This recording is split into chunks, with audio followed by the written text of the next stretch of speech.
Hello everybody. तो हम आज लीनियर अलजेब्रा का सिलेबस जानने वाले थे, बट स्टूडेंट्स जो CSIR UGC नेट की तैयारी कर रहे हैं वो पहले इसकी एक ब्रीफ इंफॉर्मेशन ले लें। एक एजेंसी होती है NTA, नेशनल टेस्टिंग एजेंसी। ये जो है इस्टेब्लिश की गई थी ministry of human resource development and government of India के द्वारा।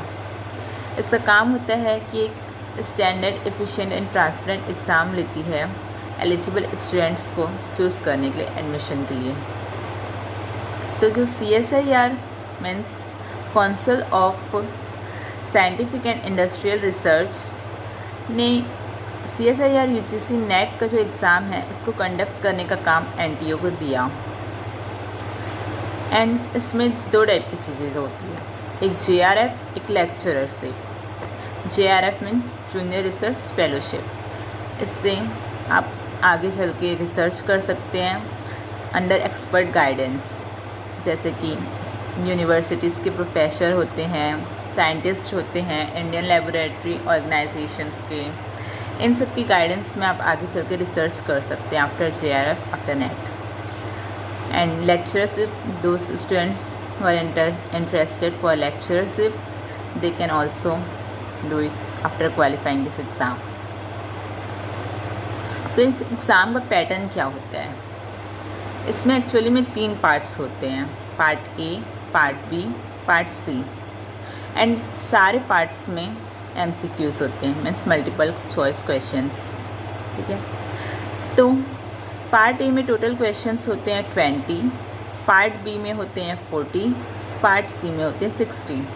तो टोटल जो part A, part B, part C को मिला करके टोटल 120 क्वेश्चंस होते हैं। तो उसमें हमको अटैम्प्ट कितना करना होता है?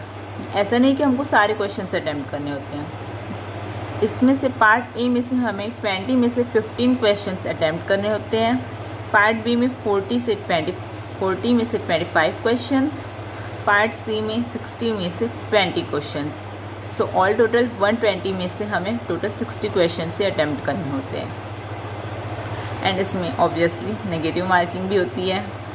तो part A and part B में जो उसका मार्क्स है उसके 25% नेगेटिव मार्किंग होती है, एंड पार्ट C में कोई नेगेटिव मार्किंग नहीं होती। मीन्स पार्ट A में अगर 2 मार्क्स का क्वेश्चन, पार्ट A का 2 मार्क्स का क्वेश्चंस होते हैं ईच, तो उसमें से नेगेटिव मार्किंग होती है 0.5। एंड पार्ट B में ईच क्वेश्चन 3 मार्क्स के होते हैं, तो उसकी नेगेटिव मार्किंग होती है 0.75। एंड पार्ट C में कोई नेगेटिव मार्किंग नहीं होती। बट हाँ, part A and part B में हमारे सिर्फ एक ही ऑप्शन करेक्ट होंगे, बट पार्ट C में एक से ज़्यादा भी करेक्ट हो सकते हैं। मीन्स चारों के चारों ऑप्शंस भी करेक्ट हो सकते हैं, या एक ऑप्शन भी करेक्ट हो सकता है, ऐसा। ठीक है, तो ये था about CSIR UGC net exam. ये एग्ज़ाम जो है 1 ईयर में 2 बार कंडक्ट होती है, एक तो जून में, एक दिसंबर में। बट इस साल को आप सब जानते हैं COVID-19 के कारण ये एग्ज़ाम जो है जून का नहीं हो पाया। ठीक है, अब एंड हाँ, जो ऑनलाइन एप्लीकेशंस थे वो फिर से चालू हो चुके हैं। तो स्टूडेंट्स जो इस फॉर्म को भरना चाहते हैं वो इसकी वेबसाइट में जा कर के फॉर्म फिलअप कर सकते हैं। अब हम जानते हैं हमारा फर्स्ट सब्जेक्ट लीनियर अलजेब्रा जो हमने स्टार्ट किया था, उसका सिलेबस। तो जो CSIR UGC नेट एग्ज़ाम है उसमें टोटल 3 यूनिट्स होते हैं फॉर मैथ्स स्टूडेंट्स। इसमें देख सकते हैं आप, यूनिट फर्स्ट है रियल एनालिसिस लीनियर अलजेब्रा का, यूनिट सेकंड में है complex analysis modern algebra topology, unit third में है ODE means ordinary differential equation, PDE means partial differential equation, numerical analysis, COV means calculation of variation, linear integral equations, classical mechanics. And unit 4 जो है वो statistics है, जो कि statistics के students के लिए होता है। एंड देन हम अब लीनियर अलजेब्रा का फाइनली सिलेबस जान ही लेते हैं। तो इसमें हम फर्स्ट देख सकते हैं वेक्टर स्पेसेस है। हम लोग एक चैप्टर देख सकते हैं वेक्टर स्पेस का। इसमें वेक्टर स्पेस, उसके सब spaces, linear dependence, basis, dimension, algebra of linear transformation. Linear transformation जो एक अलग चैप्टर होगा। देन है matrices, algebra of matrices, rank and determinant of matrices, linear equations etcetera.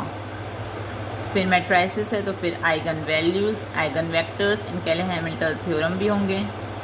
Matrix representation of linear transformation, ये भी जो टॉपिक है matrix representation of linear transformations, ये हम लीनियर ट्रांसफॉर्मेशन के चैप्टर में ही पढ़ेंगे। चेंज ऑफ बेसिस भी उसी का है। फिर है कैनोनिकल फॉर्म्स, जैसे कि Jordan canonical form, diagonal forms है, ट्राइंगुलर फॉर्म्स, ये सब कैनोनिकल फॉर्म्स है। ये एक अलग चैप्टर है। Inner product spaces, orthonormal basis, and then last है quadratic forms, reduction and classification of quadratic forms. Okay students, thank you for watching the video. Then अब नेक्स्ट वीडियो में अपन जानेंगे कि वेक्टर स्पेस क्या है, सब स्पेसेस क्या होते हैं, इनके सब बेसिक डेफिनेशंस। Thank you.